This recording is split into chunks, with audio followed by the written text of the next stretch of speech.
नाम के ऋषि ने पकड़ लिया। अब राजा ने सोचा भी आज तो एक आदमी की हिम्मत पड़ी तड़कर दूसरा सिर उठावे। अब उस एक व्यक्ति को मारने के लिए अपनी सेना की 4 टुकड़ी बना ली। पहली भेज दी 18 करोड़ सेना एक व्यक्ति को मारने के लिए एक बार में। उधर से राजा उस ऋषि ने अपने सारे जीवन की शोभ नाम की कमाई से ब्रह्म साधना काल की साधना तक अपना एटम बम बना दिए, 4 पुतली बना ली। एक पुतली छोड़ दी और 18 करोड़ सेना का कत्लेआम कर दिया। राजा ने दूसरी भेज दी, ऋषि ने दूसरी पुतली छोड़ दी, 72 अक्षौणी सेना का सत्यानाश कर दिया एक चौक नाम के ऋषि ने। ये परमात्मा या बंदी छोड़ गरीबदास या कबीर साहब कहते हैं 72 अक्षौणी खा गए वो चुनक ऋषिश्वर एक, ये दे धारे मौत करे ये सभी काल के बेख। कहते 72 अक्षौणी खा गया वो चुनक ऋषिश्वर एक, जिसको ऋषियों में श्रेष्ठ मान्या करते इस काल के पुजारी ने, ब्रह्म के पुजारी। 72 अक्षौणी ने खा गया वो चुनक ऋषिश्वर, ऋषियों में श्रेष्ठ। ये तो श्रेष्ठ से श्रेष्ठ के लक्षण है जो सत्यानाश कर दिया। और कहते हैं दे धारे मौत फिर ये सभी काल के भेख, ये ब्रह्म तक के भेख, ये पंथ कहते हैं सब काल के पंथ हैं। अब यहाँ विचार किया जाए। अब देखना गीता जी के 7वें अध्याय के 18वें श्लोक में ये लिखा है कि अर्जुन ये ज्ञानी आत्मा है तो उद्धार विचारी, क्योंकि ये भगवान के लिए सिर भी सौंप दे इनका टाल नहीं। पर ये मेरी क्यों इनको पूर्ण संत नहीं मिला, ये मेरी ही घटिया साधना में व्यस्त रही, इनको पूर्ण परमात्मा का मार्ग नहीं मिला। अब देखो आपके सामने। अब ऐसे समझना इस पवित्र शास्त्र गीता को।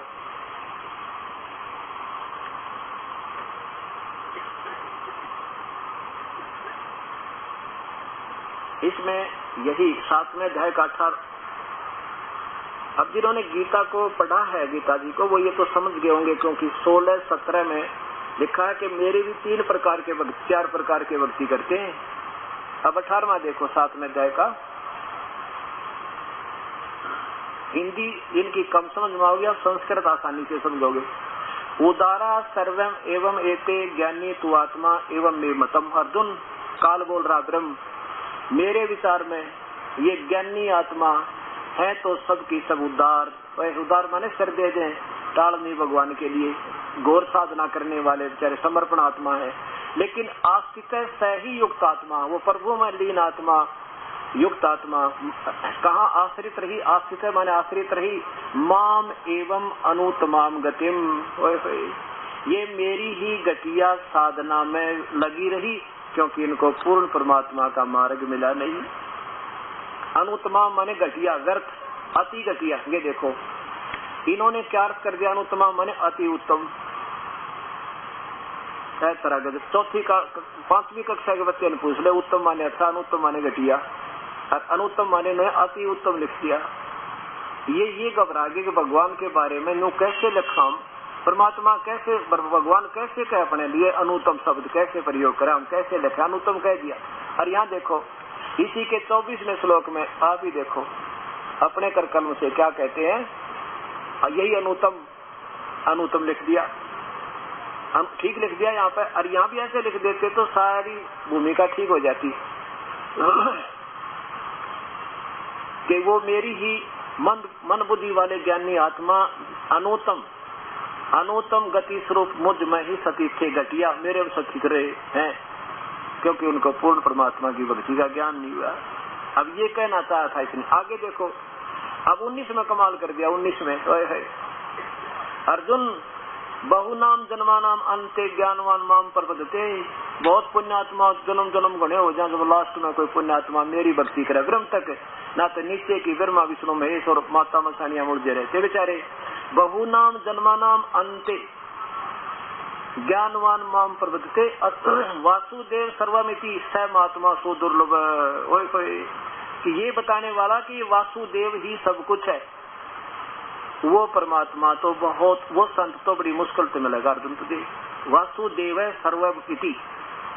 अब यहाँ वासुदेव का अर्थ होता सर्वव्यापक यानी कुल मालिक। वासुदेव का अर्थ होता कुल मालिक, सब सर्वशक्तिमान, सब जगह सबके ऊपर उसकी सत्ता हो, उसको वासुदेव कहते हैं। वासु माने सब जगह व्याप्त अर्थ उसकी सत्ता जब पर हो, और देव माने भगवान।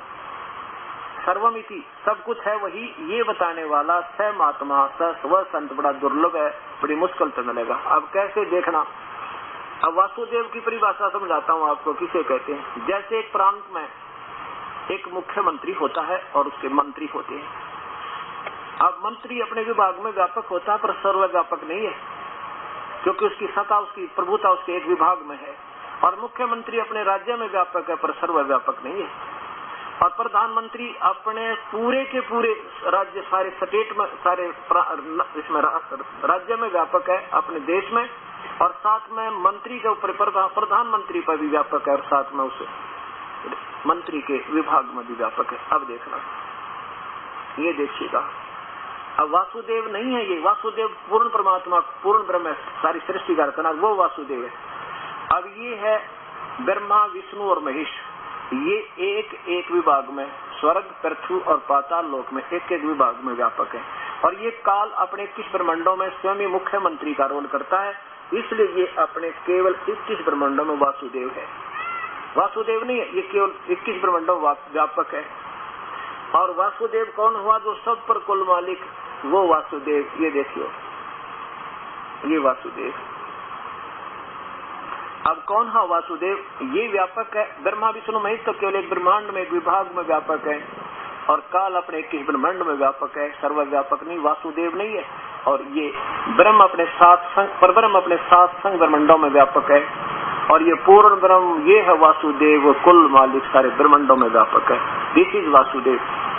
अब ये बताता गीता जी में कि जो वासु कहते हैं, कोई तो ब्रह्मांड गणा बड़ा बतावा, कोई मेरे तक सीमित हो गया, लेकिन वासुदेव सर्वमिति सर्वमात्मा सुदुर्लभ, ये व्याख्या करने वाला कि वो वासुदेव ही पूजा के योग है, वो सब कुछ है, सारी सृष्टि का रचनहार, और वो है ना, वो बताने वाला संत बड़ी मुश्किल से मिलेगा। अब देखना, इसके साथ 18वें अध्याय का 62वां श्लोक देखो।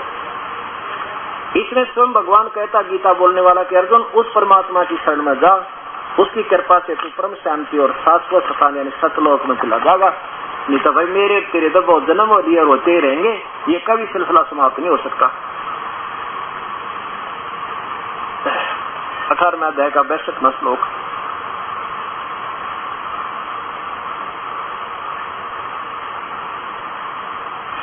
हे भारत, सब प्रकार से उस परमेश्वर की शरण में जा, उस परमात्मा की ही कृपा से तू परम शांति और शाश्वतम स्थानों माने सतलोक, सनातन परम धाम, जो सदा रहने वाला अमर लोक, अमर धाम में चला जाएगा। वहाँ तेरी फिर दोबारा जन्म मृत्यु नहीं होगी। और अपने बारे में क्या कहते हैं अर्जुन? तेरे और मेरे बहुत जन्म हो लिए। चौथे अध्याय का 5वां श्लोक, ये देखो, ये चौथे अध्याय का 5वां श्लोक। अर्जुन, हे परंतम अर्जुन, मेरे और तेरे बहुत से जन्म हो चुके हैं, उन सबको तू नहीं जानता, मैं जानता हूँ। अर्थात मैं और तू तो जन्म मृत्यु में रहेंगे, और वो परमात्मा कोई और है जिसकी भक्ति करने से तेरी कभी जन्म मृत्यु नहीं होगी। अब देखो, अब आगे क्या बताया इसमें? 20, 21, 22 और 23 में फिर वही 15 से लिंक है। 15 से फिर लिंक है कि जो इन तीनों ब्रह्मा विष्णु महेश यानी अन्य देवताओं तक सीमित है, उन मूर्ख लोग, उनकी पूजा जो है अक्षणिक सुख है उनका। ये पवित्र गीता जी। और यहाँ देखिए अध्याय नंबर 7 का श्लोक नंबर 20, 21 और 22 देखो।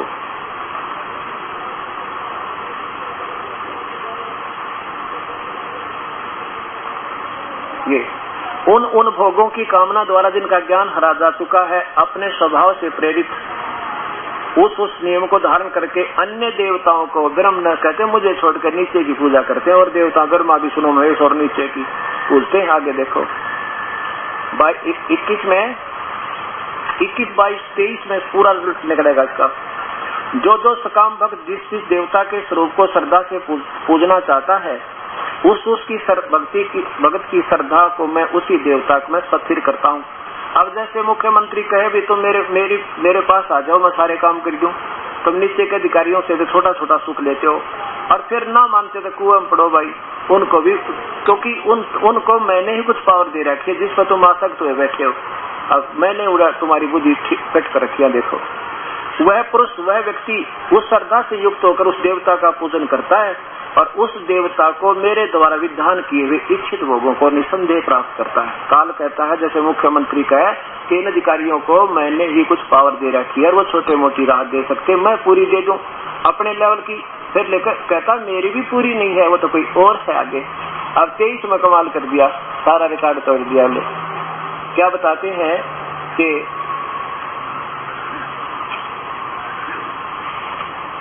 इस 23 में, अब 23 में देखो, 23 में सारा समाप्त कर दिया, लेकिन उन अल्प बुद्धि वालों का, परंतु 7 में जाएगा, उन अल्प बुद्धि वालों का वह फल नाशवान है। कहते हैं उन दूसरे जिस पासक्त हो गया ना वो वहीं तक पूजा करते हैं, उनको मैंने छोटे मोटे रात दे रखी है, लेकिन उन मंद बुद्धि वालों का, मूर्खों का, अल्प बुद्धि वालों का ये वह फल नाशवान है। और जो अन्य देवताओं को पूजते हैं, देवताओं को पूजने वाले देवताओं को प्राप्त होते हैं और मुझे पूजने वाले मुझे ही प्राप्त होते हैं। अब क्या कहता है काल के मेरी पूजा करने वाला मुझे प्राप्त होता है और दूसरे उनकी पूजा करने वाला उसे प्राप्त होता है। फिर आगे क्या लिखा 24 में कि ये नादान लोग, ये बुद्धिहीन लोग मेरे अनुत्तम अविनाशी, घटिया अविनाशी नियम को नहीं जानते कि मैं सामने कभी किसी के प्रकट नहीं होता। इसने कसम खाई थी कि मैं एज इट इज दुर्गा कभी किसी को दर्शन नहीं दूंगा जैसा मैं हूँ, और इसलिए कहते हैं ये बुद्धिहीन मुझे ये कृष्ण मान रहे, मैं कृष्ण नहीं बोल रहा। ये देखियो, ये 24 बात लो किसी 7 में जाएगा। अब इसके 7 8 में जाएगा लिंक हो रहे, यानी 8 में जाए कि आपको 10 तक श्लोक दिखाऊंगा जिसमें 2 भगवानों की नरी व्याख्या आपके सामने होगी। अब 7 में के देखिए 24 में क्या कहा है कि बुद्धिहीन मेरे अनुत्तम अविनाशी परम भाव को नहीं जानते। क्यों क्या नहीं जानते? कि मैं कभी किसी के सामने जिसा मैं हूं ना, काल जो ऊपर बैठा है किसी में ब्रह्मांड में, एज इट इज किसी के सामने नहीं आता। ये देखो अव्यक्तम माने अव्यक्त, व्यक्तिगत रूप में मैं कभी किसी के सामने जो का तू नहीं आना, उसको अव्यक्त कहते हैं। ये तो अपने तुक्के मारे। मनुष्य की भांति मुझ, मां माने मुझ, देख सचिदानंद धन परमेश्वर मुझ, सीधा लिखना था। ये मुझ को मैं अव्यक्त हूँ। अव्यक्त माने कभी मनुष्य की तरह तुम्हारे की तरह में आता नहीं सामने, हूँ तो मनुष्य जैसा ही, लेकिन व्यक्तिगत रूप से एज इट इज दिखाई नहीं देता, इसलिए व्यक्ति भाव में आया हुआ मानते हैं। ये मुझे कृष्ण मान रहे होंगे, मैं कृष्ण नहीं हूँ, बुद्धिहीन मुझे कृष्ण समझ रहे। आगे देखो 25 में क्यों नहीं आता? क्योंकि इसने कसम खाई है अपनी योग माया से छुपा हुआ, अर्थात ये आकार में है और गुप्त रहता है। छोटा आकार बना लेना, अपना अंतर ध्यान हो जाना, ये आम बात होती है इन महापुरुषों के लिए। मैं सबके प्रत्यक्ष नहीं होता, हूँ तो मैं जो का तू मनुष्य जैसा ही, पर सबके प्रत्यक्ष नहीं होता। यह अज्ञानी सन समुदाय, ये मूर्ख लोग मुझे अगम न अभिजानते, मुझे ये नहीं जानते, क्योंकि मेरे ये अविनाशी नियम से परिचित नहीं है, मैं कभी किसी के सामने नहीं आता, इसलिए मुझे ये कृष्ण मान रहे। इसका भाव तो कुछ और बनेगा, पर इसी के हिसाब से चलिए। मुझ जन्मरत अविनाशी परमेश्वर को नहीं जानता, मुझको जन्मने मरने वाला समझते।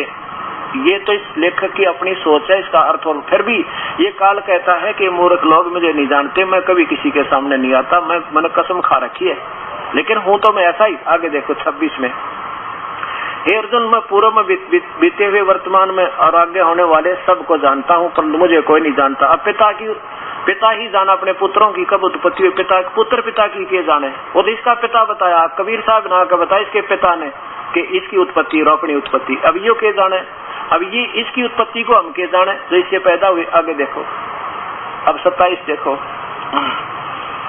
भारतवर्ष अर्जुन संसार में इच्छा राग द्वेष उत्पन्न सुख दुख दोनों भी संपूर्ण प्राणी अत्यंत अज्ञात को प्राप्त हो रहे हैं। आगे देखो 28 में, परंतु निष्काम भाव से श्रेष्ठ कर्म आचरण करने वाले जिन पुरुषों का पाप नष्ट हो गया, राग द्वेष जनित द्वंद्व रूप मोह से मुक्त दृढ़ निश्चय भक्त मुझ को भजते हैं, सब प्रकार से मुझ को भजते हैं। अब क्या इसका अर्थ क्या है कि जिनको नीचे की तो पता लग गया ब्रह्मा विष्णु में इसकी पूजा ठीक नहीं, तो मेरी भक्ति करते हैं, और जिनको जब ये पता लग जाएगा वो परमात्मा कोई और है, सारे आत्मिक ज्ञान से संबंधित परिचित हो जाएंगे अर्जुन, फिर वो तो उस परमात्मा की भक्ति करेंगे। किसकी देखना 29 में।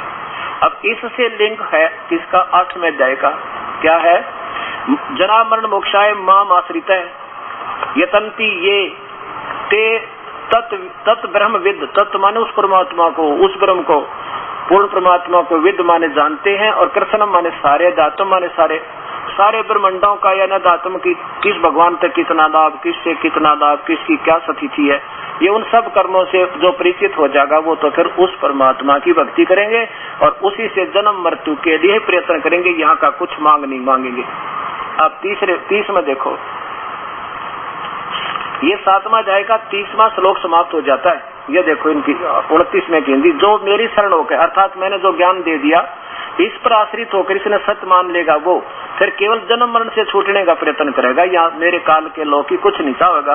और समझो उसने फिर वे कौन प्रयत्न करेगा? उसने तत्व ब्रह्म, उस ब्रह्म को, उस परमात्मा को, संपूर्ण जातम को, सारे संपूर्ण कर्मों को समझ लिया, फिर वो यहाँ से पीछा छुटवाएगा। आगे देखो 30 में, जो पुरुष अधिभूत अधिदेव सहित अधि सबका आत्मरूप मुझको अंत काल में भी जानते हैं, वो युक्ति चित्त वाले मुझे ही जानते। अब क्या कहता है कि ये नादान लोग मुझे ही सर्वस्व मान रहे हो तो मेरी पूजा करते हैं, जो मुझे ही सर्वस्व मान बैठे वो तो मेरे तक सीमित है, मुझे अधिभूत, मुझे अधिदेव, सब कुछ मुझे मान बैठे।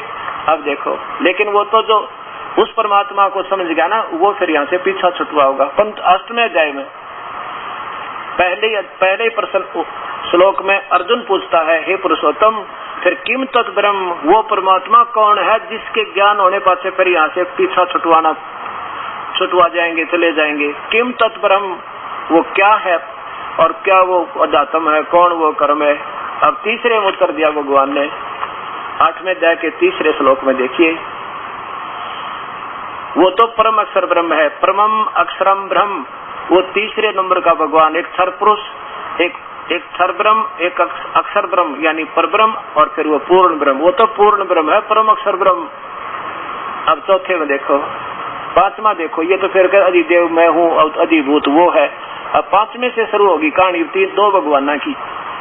5वें में क्या लिखा 8वें अध्याय के, जो साधक अंत काल में भी मुझको ही स्मरण करता हुआ शरीर को त्याग कर जाता है, वह मेरे मद भावम यानी मेरे में आश्रित रहता है, मेरे में भावना रहती है उसकी, और मुझे ही प्राप्त होता है, इसमें कोई संशय नहीं।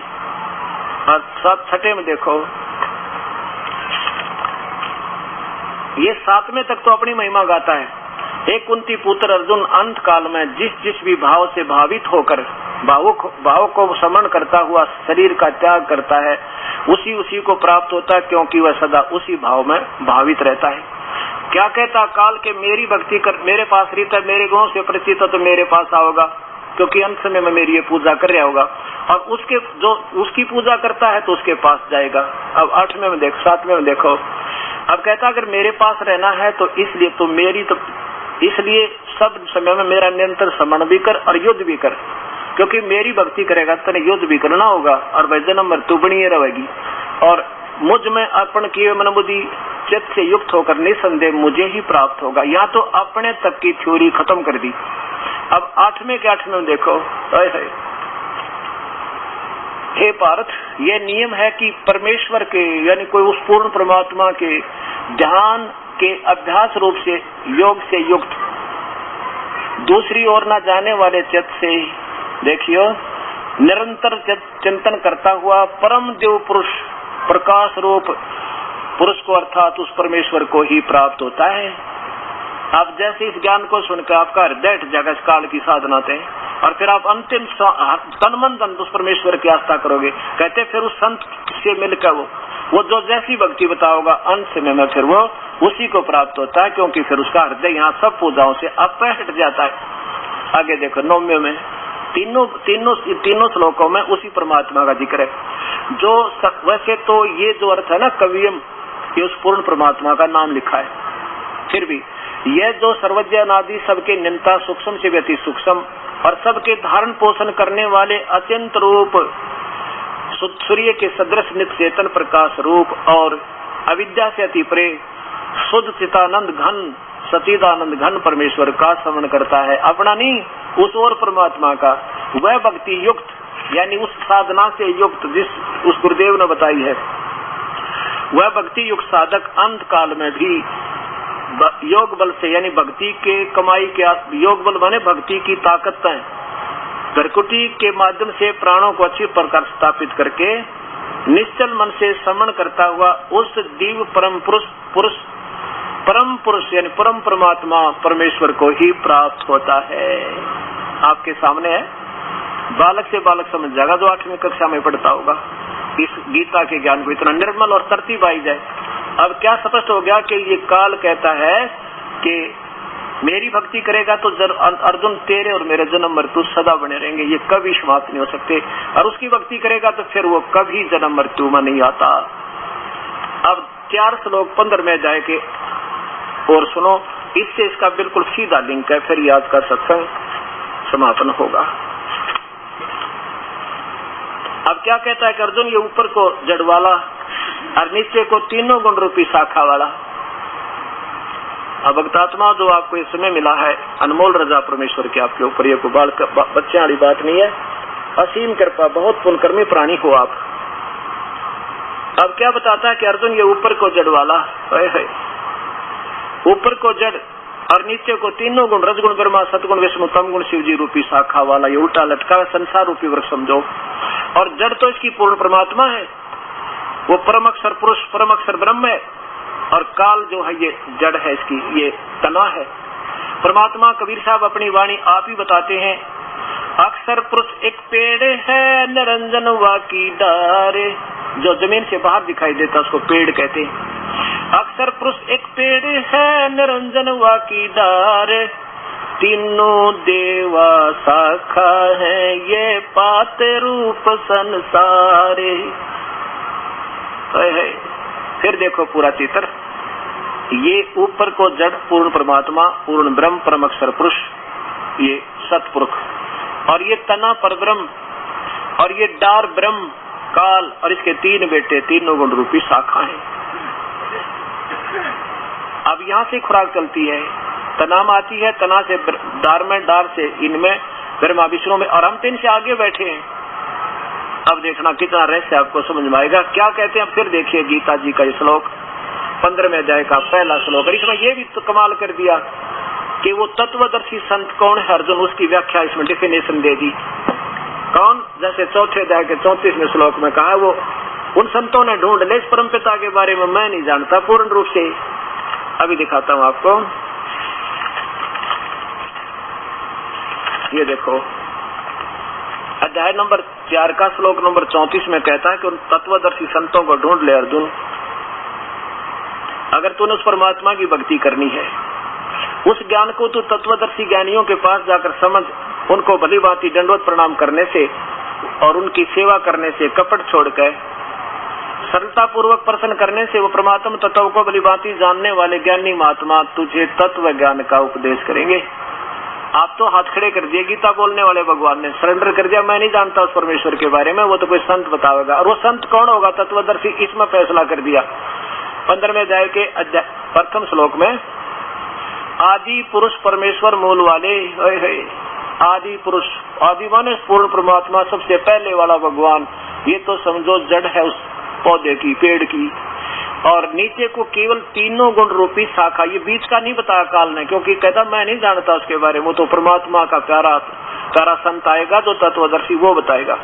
ऊपर को तो पूर्ण परमेश्वर रूपी मूल वाले और नीचे को तीनों गुण रूपी शाखा वाले उल्टे लटके संसार के वृक्ष को कहते, ये अविनाशी को वृक्ष, पीपल का वृक्ष कहते हैं। आदि पुरुष परमेश्वर मूल वाले, पूर्ण परमात्मा तो उसकी जड़ है, और अधः शाखम, नीचे को शाखा वाले, ये तो लेखक अपने टीकाकार अपनी सोच से उलझ हो रहा है, धर्मा रूपी मुख शाखा वाले नहीं, अधः माने नीचे को शाखा वाले। यहाँ देखो, संसार रूपी पीपल के वृक्ष को अविनाशी कहते हैं, वेद जिसके पत्ते कहे गए हैं। ओए होए, यहाँ तोड़ कर दिया कि वो है वो तत्वदर्शी संत जो सारे ब्रह्मांडों को और जड़ से लेकर टहनिया तक बता देगा इसकी। उस संसार रूपी वृक्ष को जो साधक, जो संत मूल सहित यानी जड़ से लेकर तत्व से जानता है, सह वेदवित, वो तत्वदर्शी संत जान समझ लेना। वह वेद के तात्पर्य को जानने वाला अर्जुन, मैं भी नहीं जानता उस पूर्ण ज्ञान को। वह तत्वदर्शी भी बता दिया कौन होगा, आगे देखो। अब दूसरे में क्या बताया है कि उस संसार रूपी वृक्ष की तीनों गुण, रजगुण ब्रह्मा, सतगुण विष्णु, तमगुण शिव जी, ये बड़ी हुई नहीं, ये तो ये अपने तुक्के मारे। विषय पर वाला विषय विकारों की यहाँ उलझाने वाली शाखा है, नीचे और ऊपर, सर्वत्र नहीं, केवल 3 लोकों में फैली है। ये तो ये संस्कार सही है। ये ऊर्ध्व माने नीचे, ऊपर लिखना था, ये सर्वत्र लिख दिया।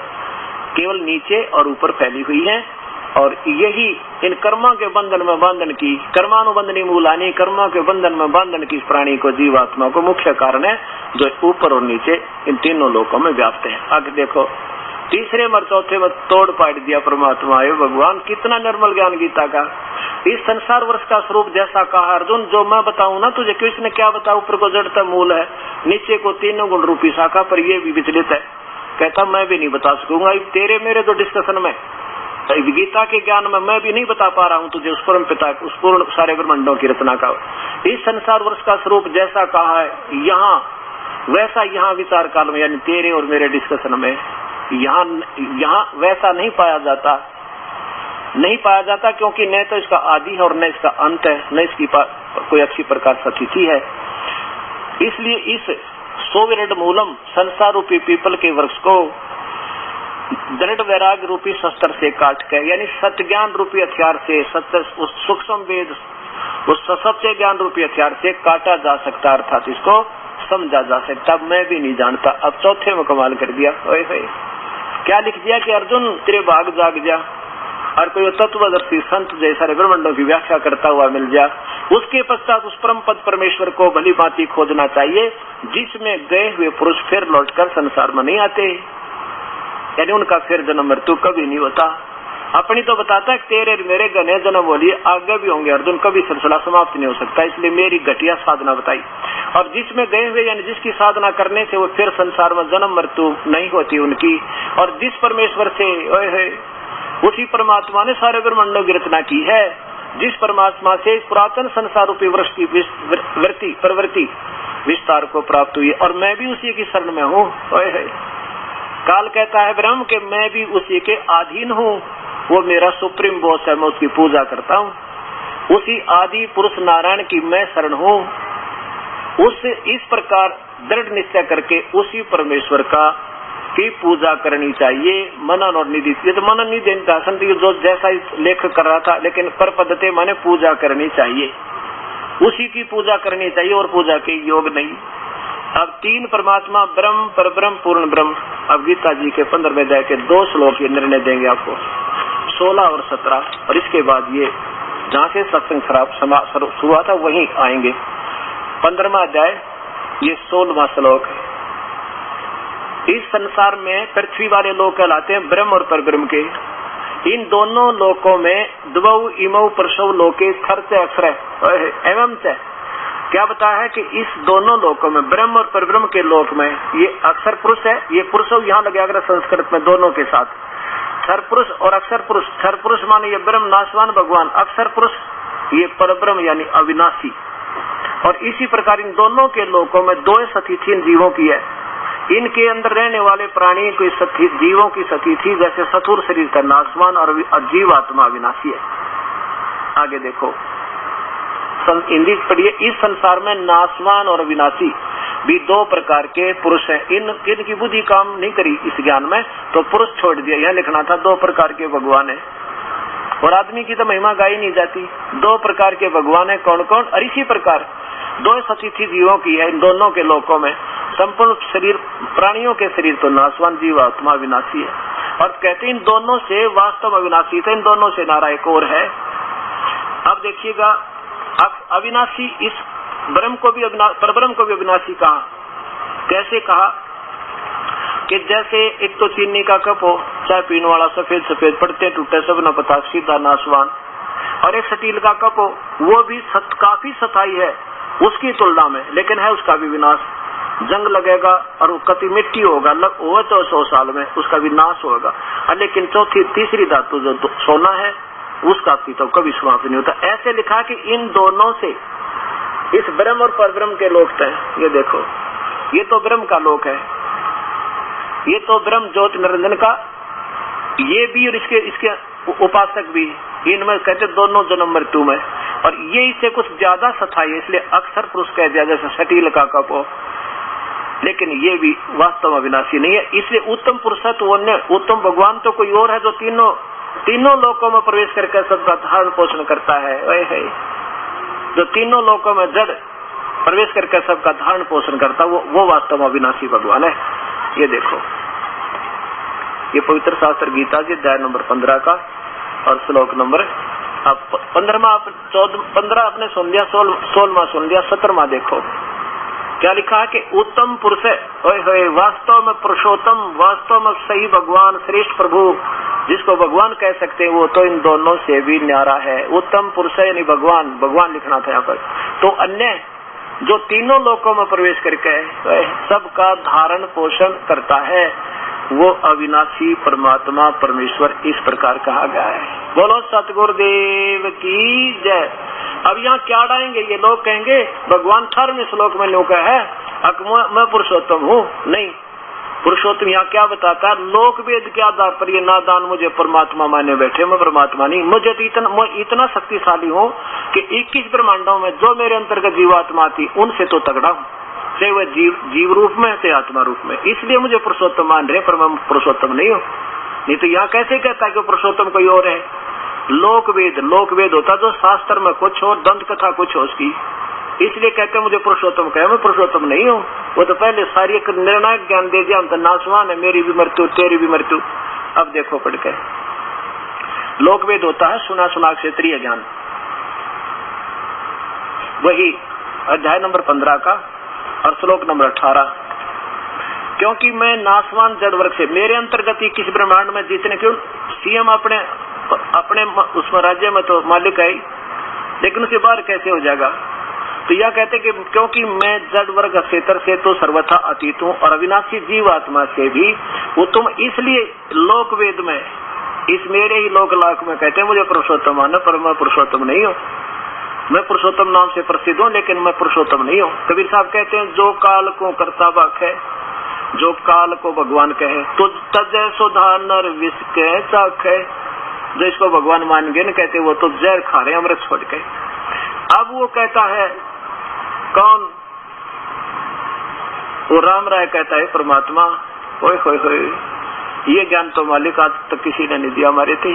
तो क्या बता गरीबदास जी ने उसको प्यारी आत्मा को, तत्व भेद कोई ना कह रहे झूम कराइए, पैसे ऊपर नाथ सुनो राय झूम करा। कहते तत्व वेद नहीं कह सकते, ये तो पैसे बचौनी पर इन संतों का है।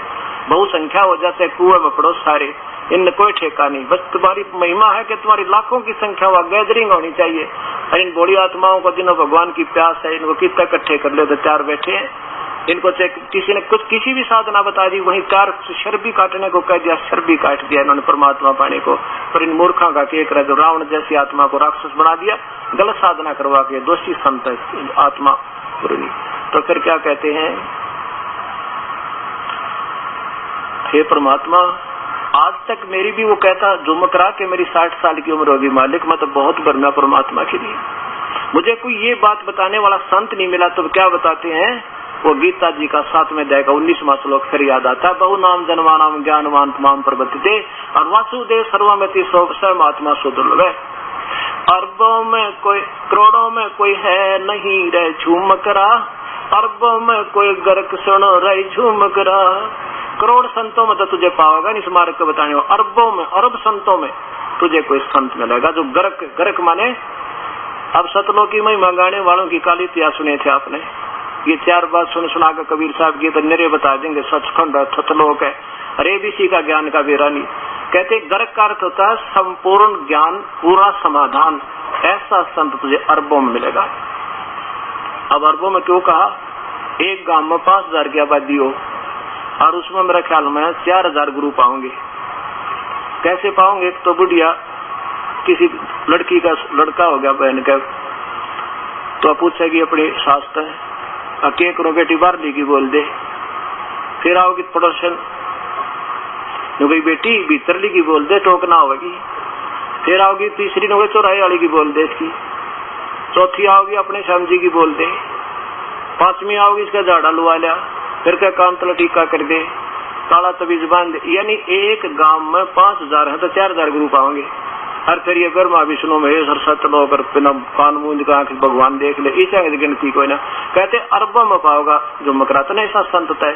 और वही ब्रह्म कहता है कि तेरे भाग जाग जहाँ कोई संत तत्वदर्शी मिल जाए तो उसके चरणों में पड़ के अपना आत्म का कल्याण करवा लेना। बोलो सतगुरुदेव पूर्ण ब्रह्म सारी सृष्टि के रचन हर कुल मालिक। कबीर परमेश्वर की असीम रजा से इस पवित्र नगर जींद में ये 4 दिन का सत्संग 16 अप्रैल सन 2004 को प्रारंभ हुआ। आज इस पवित्र सत्संग का 3य दिन है। जो पुण्यात्मा लगातार इस सत्संग में आने का सुअवसर प्राप्त कर रही है, धन्य उनके माता पिता जिनसे जन्म हुआ, और धन्य उसके पिछले संस्कार जिसके कारण परमात्मा ने उसको ये शुभ समय और शुभ घड़ी उपलब्ध करवाई। और आज आपको वो दिन, वो मार्ग, वो ज्ञान उपलब्ध है जिसका कल आप सत्संग सुन रहे थे। उसमें प्रमाण था कि अर्जुन पहले तो ये नादान आत्मा शास्त्र विरुद्ध साधना करते रहते हैं, जैसे तीनों गुण रजगुण ब्रह्मा, सतगुण विष्णु, तम गुण शिव जी और अन्य देवता, भूत प्रेत पितर श्राद्ध आदि की। और मेरी पूजा अर्थात ब्रह्म साधना भी बहुत जन्मों के कोई शुभ, बहुत जन्म जन्मांतर के अंत के जन्म में मुझे पूजता है, यानी ब्रह्म साधना से उसका जीवन भक्ति का प्रारंभ होता है। और उस परमात्मा की भक्ति बताने वाला संत, उस सर्व वासुदेव की, सर्वव्यापक परमात्मा, सर्वशक्तिमान, कुल सृजनहार की पूर्ण ब्रह्म की भक्ति बताने वाला वो संत तो बड़ी मुश्किल है, सुदुर्लभ है। आज परमात्मा ने आपके ऊपर दोनों रहम किए। प्रथम तो मानव शरीर और फिर ये वो अनमोल रतन, वो ज्ञान, यथार्थ तत्व ज्ञान संदेश आप तक प्रभु पहुंचा रहे हैं इस दास के माध्यम से।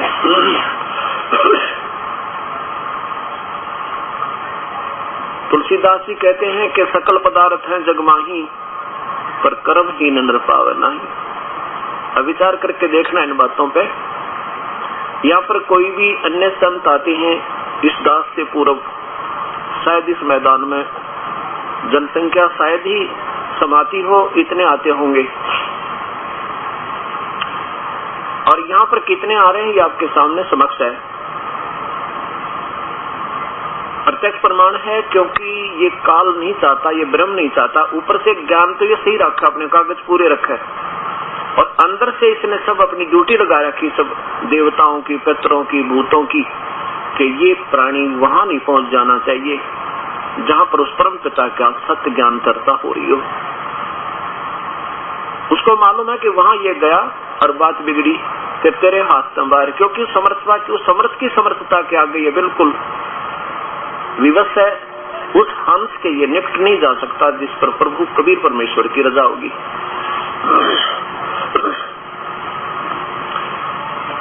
एक समय एक धर्मदास नाम के बहुत बड़े रईस व्यक्ति थे, बनिए थे, वैश्य कुल में उनका जन्म था।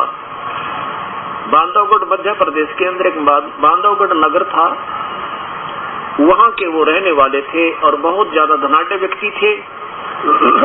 इतना धन बताते हैं उनके घर पे कि वहां बांधवगढ़ का नरेश भी कभी कभी उनके पूर्वजों से वित्तीय सहायता मांगता था जब कोई विशेष आपत्ति प्राकृतिक हो जाती थी। और उसके बाद प्रभु की तरफ ऐसा धन, ऐसा सब कुछ सुविधा उपलब्ध होने के बाद जिस पुण्यात्मा को फिर भी तरफ परमेश्वर की है, तो उसके पिछले पुण्य संस्कार बहुत ही ज्यादा है, बहुत ही पुण्यकर्मी प्राणी है वो, और जिसके कारण वो प्यारी आत्मा घूमता घूमता, जैसा उन्होंने गुरुदेव मिला था, धर्मदास जी को गुरुदेव मिले थे श्री रूपदास जी, और उन्होंने श्री कृष्ण जी अर्थात विष्णु जी को सुप्रीम पावर बताकर, यानी सबसे सर्वशक्तिमान बताकर उस प्यारी आत्मा की आस्था वहाँ आधारित कर दी थी। और उसके साथ साथ फिर हरे राम हरे कृष्ण का जाप, ओम नमः भागवते वासुदेव नमः, ओम नमः शिवाय आदि साधले मंत्र भी दे रखे थे। और साथ में ये भी बताया था कि बेटा तेरे पास धन बहुत है, 68 तीर्थ कर ले तो स्वर्ग पहुंच जाएगा, चारों धामों की यात्रा कर ले, तेरा पुण्य बहुत बन जाएगा, आत्म कल्याण हो जाएगा। और कर्मकांड के आधार पर शिवलिंग पूजा, ठाकुर जी की पूजा, मूर्ति की पूजा का भी उसको खूब ज्ञान करा रखा था, अभ्यस्त बना रखा था। वही प्यारी आत्मा धर्मदास जी अपने पूर्व गुरु श्री रूपदास जी के मार्गदर्शन पर आधारित होकर बांधवगढ़ से चल के मथुरा पहुंच गई। मथुरा में भगवान श्री कृष्ण जी का बाल्यकाल अर्थात लीला सथन माना जाता है। और ये संत, अनजान संत कहा करते हैं कि मथुरा भगवान का एक ऐसा सथल है जो वहाँ दर्शन कराता है, जहाँ भगवान श्री कृष्ण स्नान किया करते मथुरा के तालाब में, और वहाँ चला जाता है तो उसका कल्याण हो जाता है। वो मुक्ति खेत, मुक्त क्षेत्र है, मुक्ति दाता है। अब हमने तो परमात्मा चाहिए, छुटकारा चाहिए, प्यासा जैसे जल की तलाश में जिधर भी कोई बतावे भाग लेता है। ऐसे वो प्यारी आत्मा वहां मथुरा पहुंच गए। अपने गुरुदेव के बताए अनुसार जाकर के सुबह सुबह रात में पहुंचा, सुबह उठा, उस तालाब में स्नान किया, करके स्नान तालाब में, और उसी से कुछ जल पवित्र समझ के बाहर लोटा भर लिया, और फिर एक स्थान लीपा, कुछ अक्षेत्र मड प्लास्टर थे, गाय का गोबर और पीली मिट्टी मिला के स्वच्छ बनाया, उसको प्लास्टर किया, लिपाई की, और फिर उसके ऊपर स्वच्छ चादर बिछा के पहले एक ठाकुर जी की मूर्ति की पूजा की, उसके कपड़े पुराने निकाल कर नए कपड़े पहनाए, नवा धवा के उस ठाकुर जी की मूर्ति को, और फिर गीता जी का पाठ प्रारंभ किया। जब उसने वो लीपा पोती प्रारंभ की, उसी समय परमात्मा पूर्ण ब्रह्म, वो सारी सृष्टि के रचनहार कुल मालिक कबीर देव एक जिंदा महात्मा का रूप बना के, जिंदा, मुसलमानों के अंदर एक जिंदा महात्मा होते हैं जो एक टोप पहनते हैं, ऊपर काला सा टोप, लंबे चोटे का, चोटी उसकी लंबी होती है ऊपर में, और एक काला ही ओवरकोट ऊपर से लेकर नीचे तक, घुटना से तले तक का एक ओवरकोट पहनते हैं, और एक लंबा सा घुटनों से ऊपर तक का एक कच्छा सा पहनते हैं। तो ऐसी वेशभूषा जिसकी होती है उसको जिंदा महात्मा कहते हैं। उस रूप में आकर के धर्मदास जी से लगभग 15-20 फुट की दूरी पर विराजमान हो गया, और ध्यान पूर्वक धर्मदास जी की क्रिया को देख रहा है। धर्मदास जी, सेठ धर्मदास जी सोच रहे हैं कि इस महापुरुष, इस भक्त आत्मा को मुसलमान होते हुए मेरी हिंदू की क्रिया कितनी अच्छी लग रही है, तभी तो मुझे देख रहा बार बार। और ये कुदरती होता है, भगत का भगत के प्रति स्वभाव स्वाभाविक एक न्यारी आस्था होती है, चाहे कोई हिंदू है, चाहे मुसलमान, सिख या ईसाई। जब भगत से भक्त मिलता है उसके कुछ लक्षण न्यारे होते हैं। एक तो होते हैं मजहबी, मजहबी तो अलग होते हैं जो केवल धर्म की आड़ ले रहे होते हैं, गुण एक भी नहीं भगत का। और एक होते हैं धार्मिक व्यक्ति, चाहे वो किसी धर्म के हों, उनमें न्यारे लक्षण होते हैं, उनमें साधुता होती है, उनमें करड़ापन नहीं होता, विनम्रता होती है, उनके दिल में नफरत नहीं होती कि ये हिंदू है या मुसलमान, सिख या ईसाई, नहीं। तो ऐसी आस्था थी, तो धर्मदास ने देखा कि ये भक्त आत्मा तेरी क्रिया को देखकर बड़ा आसक्त हो रहा है, हो सकता है मेरी बातों का इस पे प्रभाव हो जाए, इसका कल्याण करवा दूं अपने गुरुदेव का नाम दिवा के, अगर ये मेरी सारी क्रिया सीख लेता है। क्योंकि जो भी आज भक्त आत्मा, या पहले से जब से भक्ति सिलसिला चला है कि जो जो साधना कर रहा है पुण्यात्मा, उसको अपने को सत्य मान कर करा है। चाहे कोई कुछ भी करा, चाहे कोई बलि चढ़ा रहा है, चाहे कोई बकरे काट कर चढ़ा रहा है, चाहे कोई व्रत रख रहा है, चाहे कोई किसी मंत्र का जाप कर रहा है, तो उसको सही मान कर करा। और जिस दिन उसको ये पता लग जाएगा कि ये सही नहीं है, उसी दिन होए कोई नहीं, उस पर वो कर ही नहीं सकता। तो अब जो भी हम क्रिया इस ज्ञान से पहले कर रहे थे उसको बिल्कुल सही मानकर और कर रहे थे, अब जब पता लगा ये हो ही नहीं सकती, चाहे कितना यत्न कर ले। तो ये सोचकर धर्मदास जी अपनी क्रिया को, अपनी भक्ति को सुप्रीम समझकर, सबसे अच्छी समझकर, सर्वश्रेष्ठ समझ करके और गीता जी के पाठ को उच्च स्वर में बोलना प्रारंभ कर देता है। और उस दिन क्या होता है कि 15वें अध्याय का 1 से लेकर ये कुछ ऐसा बताया है कि कहते हैं 15वें अध्याय का रोज पाठ कर लेना, उसको ये लाभ हो जाता है, उसको ये लाभ हो जाता है। तो ऐसा 15वें अध्याय का वो नित्य पाठ करता था। ऊर्ध्व मूलम अधः शाखम, इस तरह ऊंचे ऊंचे बोलकर फिर उसकी हिंदी पढ़कर सुना रहा है।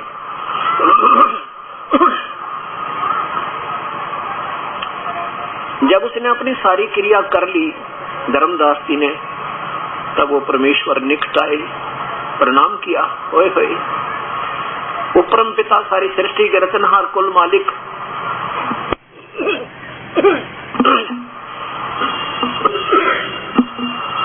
परमेश्वर, सारी सृष्टि के रचनहार कुल मालिक परमेश्वर एक साधारण जीव का रूप रोल कर रहा है, भूमिका निभा रहे। और उस प्यारी आत्मा को, एक जीव को क्या कहते हैं? नमस्कार हो, नमस्कार हो महात्मा।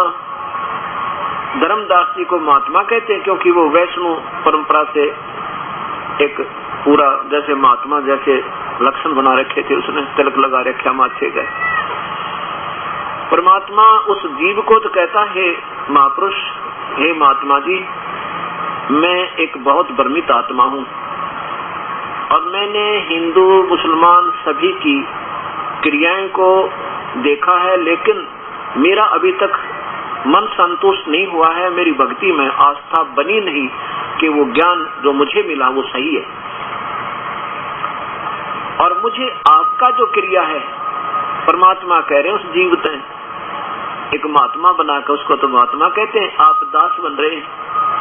कहते हैं महात्मा जी, आपकी जो क्रिया है मुझे सबसे अच्छी लगे, आपकी वाणी में बड़ा रस है, बहुत ही अच्छा ज्ञान आप सुना रहे हो। ये क्या पढ़ रहे थे आप? ये कौन सा शास्त्र है?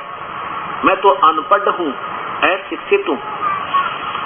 गीता, धर्मदास जी ने कहा कि ये पवित्र शास्त्र गीता जी है और ये वो शास्त्र है, ये किसी जाति धर्म मजहब से संबंध नहीं रखता, ये तो सबको मान्य है। और इसमें जो वर्णन है भक्ति का, इसके तुल्य कहीं नहीं है। तो वो जिंदा रूप में परमेश्वर कहते हैं, ठीक है महात्मा जी, मुझे कुछ बताओगे भक्ति के बारे में, मुझे कुछ ज्ञान सुना दो मेरे मालिक। अब धर्मदास, अब जिसके पास जो क्रिया वही बताओगा। अब जिस बोरी में खल है तो खल निकलेगी, जिसमें बूरा भर रखी तो बूरा निकलेगी। तो जैसा बताने लगा, कहने लगा मैंने ना गुरुदेव बना रखे, श्री रूपदास जी मेरे पूज्य गुरुदेव हैं, वैष्णव परंपरा से हम पूजा करते हैं, भगवान विष्णु सुप्रीम पावर है और उनके अवतार श्री राम और श्री कृष्ण जी आए थे।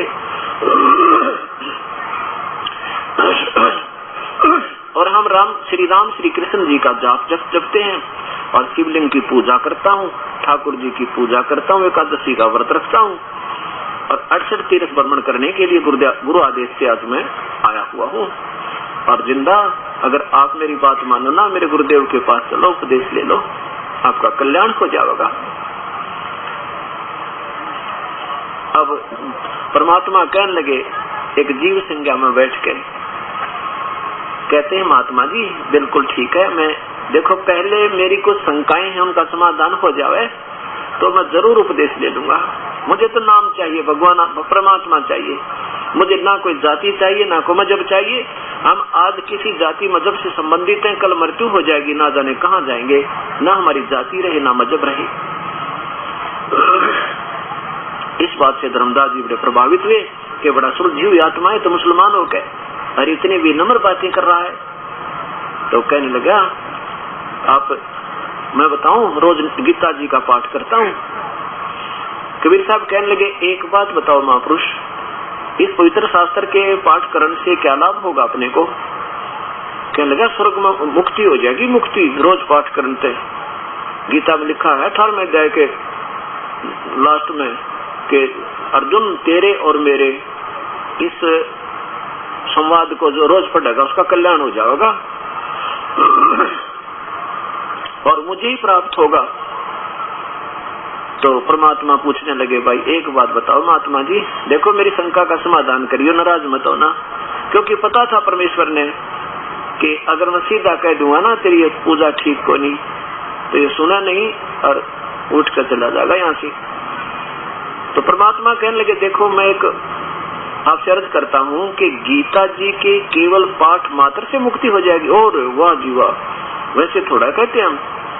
धर्मदास बोला, कबीर साहब बोले, देखो कोई जमींदार था और उसकी शादी के लगभग 15 वर्ष के बाद कोई पुत्र प्राप्ति हुई। 20 वर्ष के बाद जब वो पुत्र 12 वर्ष का हुआ तो उस वृद्ध की आयु लगभग 65 वर्ष होगी। और किसान ने सोचा कि तेरा पुत्र बालक है और कोई ऐसा पड़ोसी ऐसे ही होते हैं, कोई नहीं सहयोग देगा मेरे पुत्र को, और इसको अभी मेरे व्यवसाय का अनुभव नहीं है, क्यों ना मैं अपने जीवन का अनुभव हर क्रॉप वाइज यानी फसल के नारे लिख दूं, और उसको कब दी जाती है, कब किस समय इसका समय होता है, कब पहली वाटरिंग यानी पहला सिंचाई होती है, कब दूसरी होती है, फिर क्या सतही होगी, किस इसका कितना ऐसा होना चाहिए, फिर ये कैसे इसको निकालना है, फिर कैसे अलग गेहूं से करना है। उस जमींदार ने एक बही में यानी एक डायरी में पूर्ण रूप से अपना सब अनुभव पूरा लिख दिया हर फसल का, और कहा बेटा तू इस रोजाना जब कभी विचलित हो जावे तो इस बही में लिखे लेख को एक बार पढ़ लेना, रोज पढ़ ले तो और बढ़िया, क्योंकि तेरे याद रह जाएगी, और नहीं तो जब भी विचलित हो तो इस लेख को अवश्य पढ़ना, तो अपने इस कार्य में सफल होता रहेगा। और धर्मदास जी एक बात बताओ महापुरुष, और वो पिता तो मर गया, मृत्यु सभी की होने एक दिन जाना ही, सबने शरीर त्याग के। अब लड़का जवान हुआ, फिर वो उस लिखे हुए लेख को नित पढ़े और रख दे, उसकी मत्था टेक के उसकी धूप आरती करके और उसको रख दे।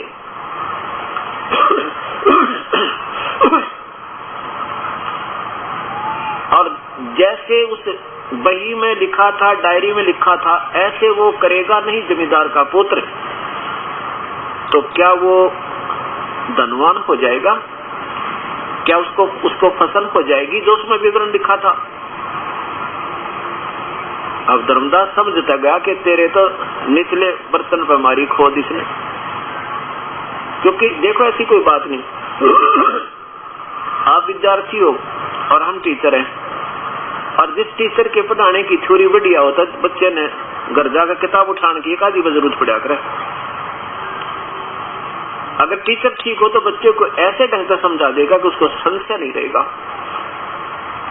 लेकिन अभी तक हमने जो टीचर मिले थे वो आउट ऑफ सिलेबस पढ़ाने वाले मिले, जिसके कारण हमने वो वास्तविक ज्ञान अभी है नहीं हमारे अपने पास, और वास्तविक आता है तो अवास्तविक उसमें बाधक बन जाता है। तो क्या किया, धर्मदास समझता गया बात क्या कहना चाहते हैं। कबीर साहब बोले, देखो पवित्र गीता जी एक अनमोल शास्त्र है, खजाना है ये, और चारों वेदों का ये सार है। इसमें जो लिखा है ऐसे करे बात बनेगी धर्मदास, केवल इसके पढ़न मात्र पे बात नहीं बने। ठीक है, कोई ये भी नहीं कह सकते कि इन धार्मिक शास्त्रों के पठन पाठन से कोई लाभ नहीं है, और ये भी नहीं कह सकते कि इनके पढ़ने से लाभ है। कैसे? जैसे किसी भी धार्मिक सदग्रंथ से, जैसे चारों पवित्र वेद उर्फ गीता जी, चारों वेदों का सार गीता जी है, और पवित्र बाइबल, पवित्र कुरान शरीफ यानी पवित्र कुरान और पवित्र गुरु ग्रंथ साहिब, पवित्र कबीर परमात्मा या गरीबदास या गीसा संत या दादू साहेब आदि की वाणी, ये एक बहुत ही अच्छे सदग्रंथ होते हैं। और इनमें से कुछ अंश निकाल कर सुबह का नित्यनेम बना लिया, सुबह की आरती वगैरह निकाल ली, या चारों वेदों में से एक मंत्र निकाल लिया, ओम भूर्भुवः स्वः तत्सवितुर्वरेण्यं भर्गोदेव से आदि। तो ये तो चारों वेदों से दो दो अक्षर ले रखे हैं, और ये वो क्या कहते हैं, परमात्मा ऐसा है, परमात्मा ये कर देता है, परमात्मा वो कर देता है, इसका वजन करना चाहिए, सबके वजन के योग्य है। और ऐसे ही हर शास्त्र में संकेत है कि प्रभु की भक्ति बिना जीव अधूरा है। अब हम उसको पढ़ रहे हैं तो धार्मिक ग्रंथ, सदग्रंथों को पढ़ने से क्या होता है, हमारी ज्ञान यज्ञ हो जाती है, ज्ञान यज्ञ। सत्संग से सुनने से भी ज्ञान यज्ञ भी होता है, ये बेनिफिट भी आपको मिलता है। अब यज्ञ क्या होती है, 5 यज्ञ है। एक यज्ञ है धर्म की, दूसरी यज्ञ है ध्यान, और तीसरी यज्ञ हवन की, चौथी यज्ञ प्रणाम, और 5वीं यज्ञ ज्ञान है। इन 5 यज्ञों के करने से प्रभु प्राप्ति नहीं होती, ये प्रभु की प्राप्ति में सहयोगी होते हैं। जैसे किसान ने बीज बीज दिया, फसल बीजी, और फसल बीजने से पहले क्या प्रोसीजर तरीका होता है कि उसको फसल को संवारा जाता है ट्रैक्टर या किसी हल से, और उसके बाद फिर उसमें बीज बीजा जाता है, बीज बीज के फिर उसमें खाद और पानी डाला जाता है। अब बीज तो समझो मूल नाम, बीज जो है वो निज मंत्र, नाम जाप करने का जो मंत्र होता है वो तो बीज समझो, और फिर खाद और पानी समझो, 5 यज्ञ ये खाद और पानी का काम करती है। यदि बीज नहीं बीजा और खाद और पानी डालते रहे तो व्यर्थ, और बीज बीज के खाद और पानी नहीं डाला तो व्यर्थ। अब ये समझना आपने इन शास्त्रों को कि यदि हम कोई यज्ञ करता, जैसे हवन एक यज्ञ है, हवन उनमें से एक यज्ञ हवन है, उसको किसी तरीके से कर लीजिए, चाहे तो लकड़ियों में लकड़ी जलाकर उसके ऊपर घी डाल दो, वो घी ने काम करना है, लकड़ियों ने तो उसको सहयोग देना जलाने में बस, बाकी से चंदन की हो चाहे सूखी लकड़ी हो। लेकिन लकड़ियों को जलाने से कार्बन डाइऑक्साइड ज्यादा होती है, और हम कैसे करते हैं, हम उनको एक जोत लगा देते हैं अच्छी मोटी बना के, और उस जोत में वो घी जलता रहता, जोत के माध्यम से, जोत तो सारी जलती भी कोई ना, घी जल जाए 1 किलो चाहे 10 किलो जला ले उस जोत के माध्यम से, तो उसमें कार्बन डाइऑक्साइड नहीं होती इतनी जितनी उन लकड़ियों के ढेर में। इतने घी का इफेक्ट और इतना कार्बन डाइऑक्साइड दोनों बन गई, क्योंकि किसी चीज के जलने से कार्बन डाइऑक्साइड अधिक बनती है, और घी के जलने से 10% बनती है घी से, बाकी 90% उसका दूसरा तत्व बनता है। तो हमारे भगवान ने, परमात्मा ने उस यज्ञ करने का तरीका ऐसे बनाया, और बाकी लोगों ने, ऋषियों ने अपना, क्योंकि राजा लोगों के ज्यादा प्रभावित होते थे, राजा लोग यज्ञ करवाते थे, वो कोई मन घी फूका करते, अपने जंतर मंत्र बना कर बड़ा सा कुंड बना दिया, उसमें लकड़ बाढ़ दिए, उसके ऊपर घी डालने जाते, कोई बात नहीं, हवन ऐसा है तो भी वही बात है। लेकिन अगर रुई लगा करके एक जोत जलेगी इतनी, और घी जल जाए 10 किलो आपके सामने जला के दिखा दे, तो उसमें कार्बन डाइऑक्साइड नहीं बल्कि ज्यादा वो अपना वास्तविक तत्व ही बनता है। ऐसा दास ने, यानी हमारे संतों ने, परमात्मा ने, कबीर परमेश्वर ने ये हमें तरीका बताया, हमें ऐसा अपना रखा। फिर एक यज्ञ धर्म की, जैसे यहाँ भंडारे चल रहे हैं, अब जैसे ये अनमोल भंडारा एक पुण्य परिवार करा रहा है पूरा का पूरा, और इसे मिलकर देखना, पहले ही अपना हैंड टू माउथ थे, यानी रोजी रोटी मुश्किल तो चला थी, और 4 साल 5 वर्ष नाम लिए नवे आज अखंड भंडारे शुरू करवा दिए। ये समर्थ की शक्ति परम पिता से जब हमारा मेल हो जाएगा, परम शक्ति है जो ब्रह्मा विष्णु महेश ब्रह्म और परब्रह्म तो का भी दाता है, वो जड़ रूपी परमात्मा, तो उसकी निमित्त हम सद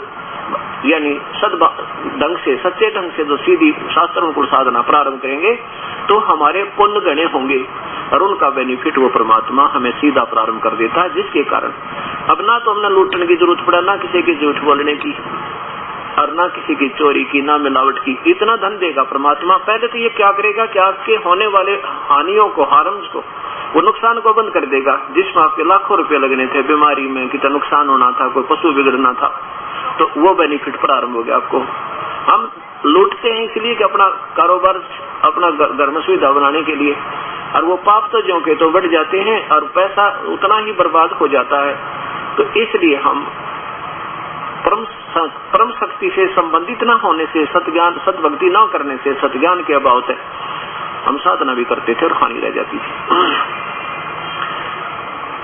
एक यज्ञ धर्म की, जैसे यहाँ अखंड भंडारे चल रहे परमात्मा के सदा व्रत, 4 दिन तक कोई किसी टाइम और खाना खाओ। यहाँ कौन आएगा? केवल परमात्मा की प्यारी आत्मा आएगी, दूसरा आ नहीं सकता। और यहाँ खाना खाने नहीं आएंगे, प्रभु की चर्चा अर्थ आते हैं।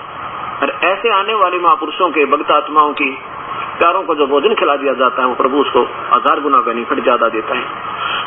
एक तो आम आदमी ने खाना खिलावा, तिथि आ जा घर पर, उसका भी लाभ है, लेकिन ऐसे शुभ समागम के माध्यम से जो पुण्य किया जाता है विधिवत साधना से, इसका बहुत ज्यादा बेनिफिट है। तो एक धर्म यज्ञ और दूसरी यज्ञ ध्यान। अब ध्यान यज्ञ हठ योग नहीं है हमारा। हठ योग कैसे होता था? जैसे पहले ऋषि लोगों का देखा, आंखें बंद कर ले, बैठा रहा 2.5 घंटे कान। अब वर्तमान के सतलोक प्राप्ति कराने वाले संत भी कहते हैं 2.5 घंटे कान दाब कर अभ्यास शाम न करे और 2.5 घंटे सुबह, और फिर बस अपना, इसको हठ योग कहते हैं। ये ध्यान नहीं, ये संत मार्ग नहीं है, ये तो हठ योग है, जो गीता जी में स्पष्ट मना किया है कि जो तन हट करके और जबरदस्ती इंद्रियों को रोकने की चेष्टा करते हैं, वो हठ योगी। मुझे भी दुखी करते उन पाप आत्माओं को, घोर नरक में ठोकूंगा।